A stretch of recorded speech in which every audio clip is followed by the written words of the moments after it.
Hello friends, welcome back to my channel. तो दोस्तों, जैसा कि आप लोगों को पता है कि ज्योग्राफी ऑफ इंडिया में हम लोग वीट कल्टीवेशन इन इंडिया पढ़ रहे हैं और इसके पहले वाली वीडियो में हम लोगों ने इसके कंडीशंस के बारे में पढ़ा था और आज हम लोग इसके प्रोडक्शन के बारे में पढ़ेंगे। तो चलिए दोस्तों, वीडियो को शुरू करते हैं।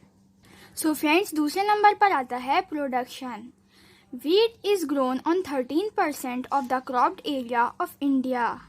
सो फ्रेंड्स, इंडिया का जितना भी एग्रीकल्चरल एरिया है उसमें से 13% एरिया जो है वो वीट की क्रॉप्स उगाने के लिए यूज होता है। मतलब 13% एरिया में सिर्फ वीट की क्रॉप्स लगाई जाती हैं।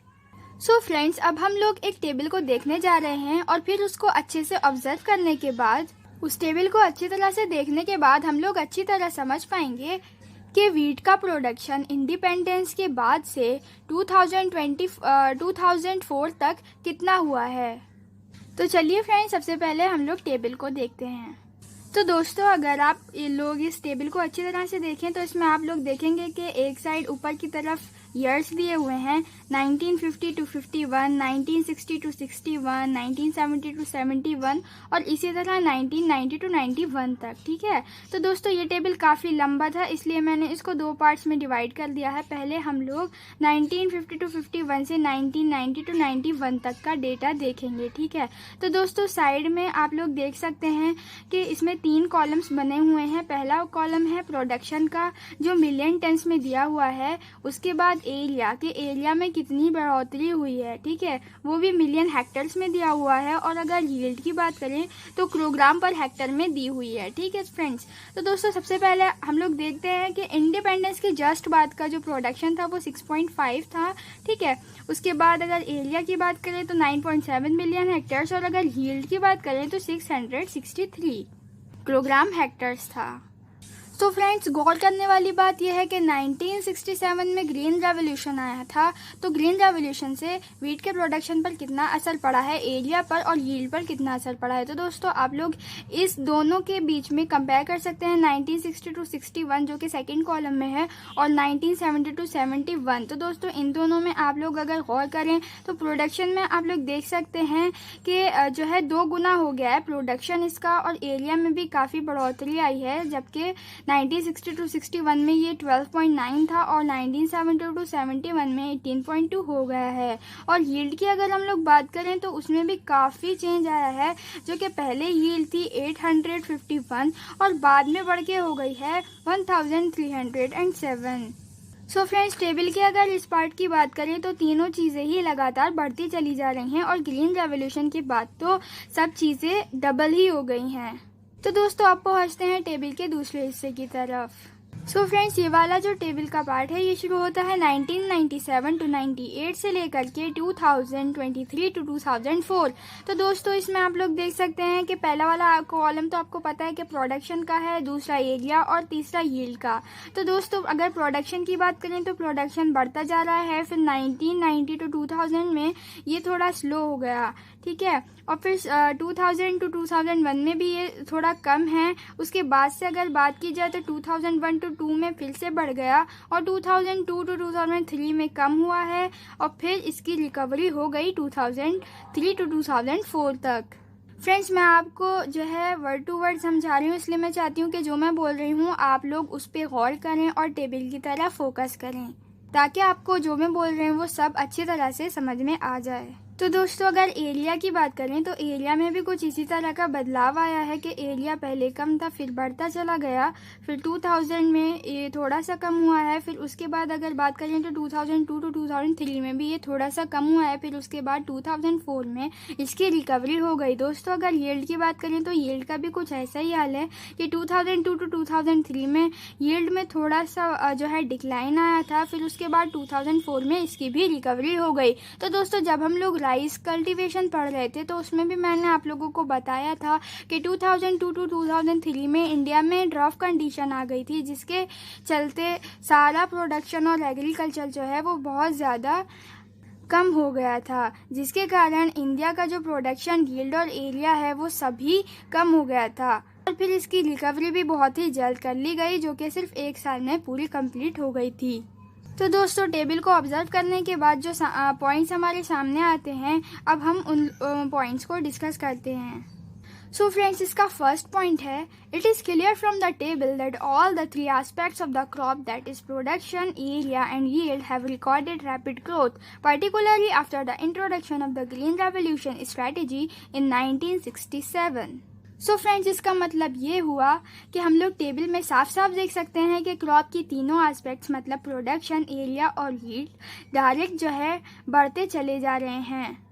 और दोस्तों, जब से ग्रीन रेवोल्यूशन आया है मतलब 1967 से अगर हम लोग बात करें तो दोस्तों प्रोडक्शन, यील्ड और एरिया तीनों ही लगातार बढ़ते चले जा रहे हैं और बहुत ही ज़्यादा एग्रीकल्चर हो रहा है। तो दोस्तों, ग्रीन रेवोल्यूशन की स्ट्रेटजी यही थी कि मॉडर्न मेथड्स को इस्तेमाल करना अपने एग्रीकल्चर में और मशीन्स को यूज़ करना, अच्छी क्वालिटी सीड्स को यूज़ करना, यही सब। अब बढ़ते हैं इसके दूसरे पॉइंट की तरफ। The production had more than doubled from 109.97 lakh tons in 1960-61 to 238.32 lakh tons in 1970-71। So friends, अगर प्रोडक्शन की बात करें ग्रीन रेवोल्यूशन के दौरान तो प्रोडक्शन जो है वो दुगना हो गया था वीट का, जैसा कि हम लोगों ने अभी टेबल में देखा था कि ग्रीन रेवोल्यूशन के बाद जो है प्रोडक्शन, यील्ड और एरिया तीनों में ही बहुत ज़्यादा डिफरेंस आया था। सो फ्रेंड्स, चलिए अब पढ़ते हैं इसका तीसरा point. During the same period the area under wheat had increased by over 41% and yield had increased by 53.6%। तो दोस्तों, जैसा कि मैंने आप लोगों को अभी बताया कि एरिया, यील्ड और प्रोडक्शन तीनों में ही बहुत ज़्यादा डिफरेंस आया था ग्रीन रेवोल्यूशन के दौरान, मतलब तीनों ही में बहुत ज़्यादा बढ़ोतरी हुई थी। ठीक है, अब इसका फोर्थ पॉइंट है, the development of new varieties of seeds had brought about the real revolution in wheat production. तो दोस्तों, अच्छे वीट सीड्स को यूज़ करने की वजह से ये जो हमारा पूरा रेवोल्यूशन हमारा जो पूरा एग्रीकल्चर है उसमें बहुत बड़ा रेवोल्यूशन आया था। और फ्रेंड्स, वीट का जो प्रोडक्शन है उसमें भी बहुत ज़्यादा डेवलपमेंट हुआ था। दोस्तों, ये पॉइंट्स देखने में काफ़ी छोटे लग रहे हैं, लेकिन जब आप लोग इनको अपनी नोटबुक्स में लिखेंगे तो ये काफ़ी बड़ा सा पैराग्राफ है और इसी तरह के काफ़ी सारे पैराग्राफ्स आपकी नोटबुक में बन जाएंगे। तो दोस्तों, आपको बहुत ज़्यादा हेल्प मिलेगी इन सारे नोट से अपने एकेडमिक एग्जाम्स और सेशनल्स में भी। सो फ्रेंड्स, अब आते हैं इसके फिफ्थ पॉइंट पर। The phenomena of overall development in wheat farming is still continuing, although the pace of progress have slowed down with Green Revolution reaching its mature state. Production, area and yield of wheat reached their zenith in 1999 to 2000, after which varying trends have been observed. So friends, wheat का जो production है वो लगातार बढ़ता ही जा रहा है, लेकिन फ्रेंड्स सबसे ज़्यादा जो इसका एग्रीकल्चर और प्रोडक्शन, यील्ड सब जो बढ़ा था वो ग्रीन रेवोल्यूशन के दौरान ही हाई स्टेज पर पहुंच पाया था। लेकिन फ्रेंड्स, ऐसा नहीं है कि ग्रीन रेवोल्यूशन के बाद इसमें बिल्कुल भी बढ़ोतरी नहीं हुई, बल्कि ये कंटिन्यूइंग बढ़ता ही जा रहा है, रुका नहीं है। सो फ्रेंड्स, 1999 टू 2000 की अगर बात करें तो एरिया और यील्ड अपने हाई स्टेज पर पहुंच गए थे। फिर उसके बाद इनके प्रोडक्शन में काफ़ी चेंजिंग ट्रेंड्स देखने को मिले, मतलब अलग अलग बदलाव आते रहे हैं। सो फ्रेंड्स, अब बढ़ते हैं इसके 6th पॉइंट की तरफ। Our yield of 2,707 kg per hectare in 2003 to 2004 is still very low as compared to that of some other wheat producing countries like in Russian Federation, the USA, Australia and China. तो दोस्तों, अगर हम अपनी country के wheat production को दूसरी country के wheat production से कंपेयर करें तो हमारी कंट्री अभी भी काफ़ी पीछे है। जैसे अगर हम अपनी कंट्री को रशियन फेडरेशन, यूएसए, ऑस्ट्रेलिया और चाइना से अगर कंपेयर करें तो हमारी कंट्री को अभी बहुत ज़्यादा ज़रूरत है अपने प्रोडक्शन को बढ़ाने की। सो फ्रेंड्स, अब पढ़ते हैं इसका 7th point. It is estimated that yield can be raised up to 4,000 kg per hectare in irrigated areas and up to 20 kg per hectare in unirrigated areas by using appropriate location-specific technology, including better quality seeds, proper fertilizers, and control of weeds, pests, and diseases. So friends, ये estimate लगाया गया है कि हम अपनी yield को 4,000 kilogram per hectare तक बढ़ा सकते हैं इरिगेटेड एरियाज़ में, मतलब फर्टाइल लैंड्स की तरफ। और दोस्तों, 2,000 किलोग्राम पर हेक्टर तक अनइरिगेटेड एरियाज़ में भी हम लोग अपनी यील्ड्स को बढ़ा सकते हैं। तो दोस्तों, ये 20 किलोग्राम पर हेक्टर नहीं है, ये 2,000 किलोग्राम पर हेक्टर है। ये यहाँ से गलती से टाइप हो गया है, तो दोस्तों इसको आप लोग निगलेक्ट करिएगा। एंड 2000 किलोग्राम पर हेक्टेयर को कंसीडर करिएगा। तो दोस्तों अगर हम लोग अच्छी क्वालिटी के सीड्स और अप्रोप्रिएट लोकेशन और बहुत ज़्यादा अच्छी टेक्नोलॉजी का यूज़ करें और अपनी क्रॉप्स में बहुत ज़्यादा प्रॉपर फर्टिलाइजर्स यूज़ करें और वीड्स को कंट्रोल करें, पेस्ट को कंट्रोल करें और डिसीज़ से अपनी क्रॉप्स को बचाएं, तो काफ़ी अच्छा प्रोडक्शन हो सकता है। और हम जो है उस स्टेज तक तब भी पहुंच सकते हैं जब हमारी क्रॉप्स 4000 किलोग्राम पर हेक्टेयर तक पहुंच जाएंगी। तो फ्रेंड्स अब बात करते हैं 8 पॉइंट की। Further there is vast scope for extending wheat cultivation to non traditional areas like Assam valley and in Orissa. तो दोस्तों जिन एरियाज में वीट का कल्टीवेशन नहीं होता जैसे आसाम वैली और उड़ीसा में, वहाँ भी हम लोग बहुत ज़्यादा इसका एग्रीकल्चर कल्टीवेशन कर सकते हैं। वहाँ भी इसका काफ़ी स्कोप है अगर हम लोग इसको ग्रो करना चाहें तो। Now 9th point, this can be done by timely harvest of the kharif crop and by reducing the extent of fallow land। तो फ्रेंड्स हम लोग वहाँ एग्रीकल्चर इसीलिए नहीं करते वीट का क्योंकि वहाँ अप्रोप्रिएट लोकेशन नहीं है, लेकिन अगर हम लोग सीज़न का ध्यान रखें तो हम लोग वहाँ पर भी अपना एग्रीकल्चर कर सकते हैं वीट का। तो दोस्तों अगर वहाँ की खरीफ क्रॉप को टाइम पे हार्वेस्ट कर लिया जाएगा और फैलो लैंड को रिड्यूस कर दिया जाए, मतलब दोस्तों फैलो लैंड वो होती है जहाँ पर आप क्रॉप लगाते हैं फिर उसके बाद वहाँ से क्रॉप हार्वेस्ट कर लेते हैं और उसके बाद जो लैंड बचती है मतलब वो वहाँ पर किसी तरह की कोई क्रॉप नहीं लगी होती, उस लैंड को हम लोग फैलो लैंड बोलते हैं।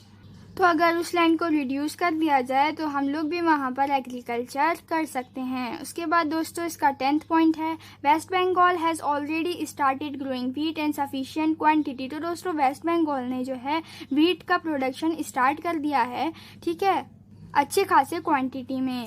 सो फ्रेंड्स इसका लास्ट पॉइंट है, bye adopting these and some other positive measures we can hope to increase the production of wheat up to 85 to 90 million tons by the year 2010। So friends मैंने जैसे कि आप लोगों को बताया था कि ये डेटा काफ़ी पुराना है, लेकिन क्या कर सकते हैं, हमारी जो बुक्स हैं, जो रिकमेंडेड बुक्स हैं जो हम लोग अभी भी पढ़ रहे हैं उसमें भी काफ़ी पुराना डेटा ही दिया हुआ है और उसको काफ़ी अपग्रेड करने की ज़रूरत है। तो दोस्तों पहले ये एस्टिमेट लगाया गया था कि अगर हम इसी तरह पॉजिटिव मेजर्स को यूज़ करते रहे और जो है अच्छे क्वालिटी के सीड्स को और टेक्नोलॉजीज़ को, मॉडर्न मेथड्स को अपनी प्रोडक्शन में अप्लाई करने लगे तो हो सकता है कि 85 टू 90 मिलियन टन्स तक जो इसका प्रोडक्शन है वो पहुंच जाए 2010 तक। तो दोस्तों यही सब था इसके प्रोडक्शन के बारे में। सो फ्रेंड्स मैं उम्मीद करती हूँ कि आप लोगों को ये लेक्चर बहुत अच्छे से समझ में आया होगा। दोस्तों मैं इसी तरह अपनी हर वीडियो में हर टॉपिक पर नोट्स प्रोवाइड करती हूँ। अगर आपको दूसरे नोट्स या फिर इससे रिलेटेड टॉपिक्स को सर्च करना है तो आप डिस्क्रिप्शन बॉक्स में जाकर सर्च कर सकते हैं, मैंने लिंक जो है वहाँ पर छोड़ दिया है। सो फ्रेंड्स अगर आपको ये वीडियो पसंद आई हो तो प्लीज़ लाइक करिए और सब्सक्राइब करिए मेरे चैनल को, साथ ही बेल आइकन को ज़रूर से प्रेस करिए ताकि जब भी मैं कोई न्यू लेक्चर अपलोड करूँ तो आपके पास उसका नोटिफिकेशन पहुँच सके। बाय।